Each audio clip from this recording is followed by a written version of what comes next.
Congress high command तुम्हारे रवैये से खुश नहीं है। अगर तुम जंग में ब्रिटिश को मदद नहीं करने के अपने फैसले पर अड़े रहोगे तो हमें कुछ कड़े फैसले लेने पड़ेंगे और मुझे इस्तीफा देने के लिए मजबूर किया जाएगा। सुनो जवाहर, चाहे जो भी हो जाए, मैं कभी उस साम्राज्य का समर्थन नहीं करूंगा जिसने 200 साल तक हम पर बेरहमी से राज किया, और मैं कभी भी फिरंगियों के लिए भारतीय सैनिकों के बलिदान का समर्थन नहीं करूंगा। अगर उन्हें लड़ना है तो उन्हें भारत के लिए लड़ना होगा, मातृभूमि के लिए। सैनिकों के जरिए हिंसा करना, भले वो आत्मरक्षा के लिए हो, किसी समस्या का हल नहीं है सुभाष। अहिंसा का मार्ग जो हमें बापू ने दिखाया है, हमें उसी पर चलना होगा। आजादी कोई भीख नहीं, यह हमारा अधिकार है, और अधिकार मांग कर नहीं, छीन कर लिया जाता है। तुम्हारी सोच एकदम गलत है सुभाष। हिंसा से कभी कुछ हासिल नहीं होता। भारत की आजादी का एकमात्र उपाय है अहिंसा, मेरा ये मानना है।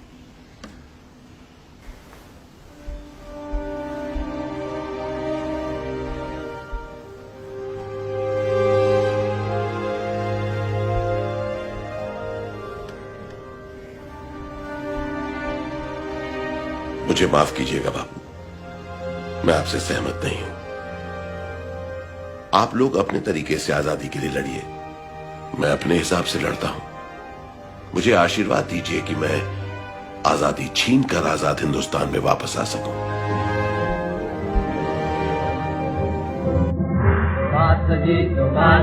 वो जाने हिंद आ गए है नाग जिससे हिंद को वो शान हिंद आ गए। वो जाने हिंद आ गए है नाग जिससे हिंद को वो शान हिंद आ गए।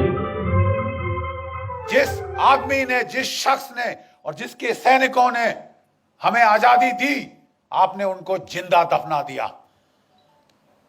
60,000 की इंडियन नेशनल आर्मी थी जो सुभाष चंद्र बोस ने रेस करी थी, खड़ी करी थी। 3 डिविजन्स थी इसके अंदर, और इनमें से 60,000 में से 26,000, जरा आंकड़ों पे ध्यान दीजिए, 60,000 में से 26,000 शहादत और कुर्बानी उनको मिली, प्राप्त हुई। वो लड़ते लड़ते मरे ताकि आप और मैं आजाद हो। 26,000 की कुर्बानी, और आप कह रहे हैं दे दी हमें आजादी, बिना खड़क बिना ढाल। तुम्हारा मैं मुंह तोड़ दूं। सुभाष जाने हिंद है, सुभाष शान हिंद है, सुभाष मान हिंद है, सुभाष मान हिंद है।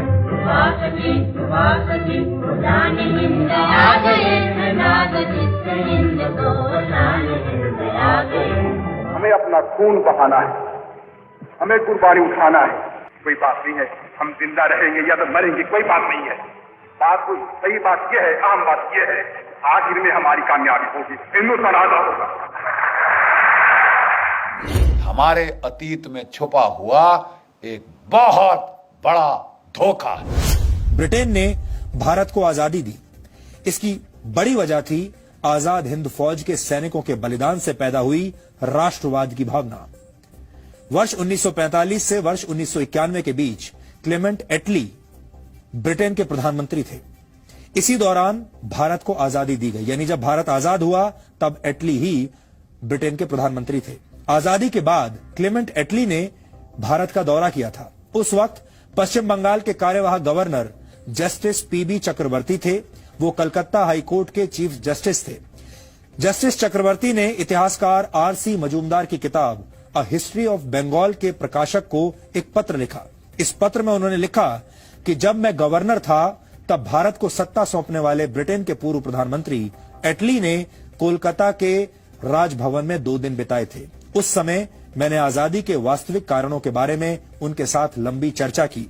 एटली के लिए मेरा सीधा सवाल यह था कि महात्मा गांधी का भारत छोड़ो आंदोलन कुछ समय पहले ही खत्म हो गया था और 1947 में ऐसी कोई परिस्थिति नहीं थी कि ब्रिटेन को जल्दबाजी में भारत छोड़ना पड़े।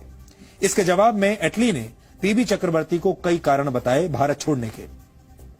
एटली ने कहा कि नेताजी सुभाष चंद्र बोस की सैन्य गतिविधियों की वजह से भारत की सेना और नौसेना के सैनिकों की वफादारी ब्रिटिश क्राउन यानी ब्रिटिश राज के प्रति कम हो रही थी।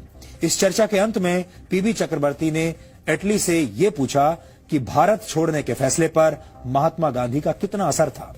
इस सवाल को सुनकर एटली ने मुस्कुराते हुए सिर्फ एक शब्द का इस्तेमाल किया और वो शब्द था मिनिमल, यानी कम से कम। यानी महात्मा गांधी का जो प्रभाव था इस फैसले पर कि अंग्रेज भारत छोड़कर जाएं, उसमें महात्मा गांधी का प्रभाव मिनिमल था, यानी मामूली था। खुशी का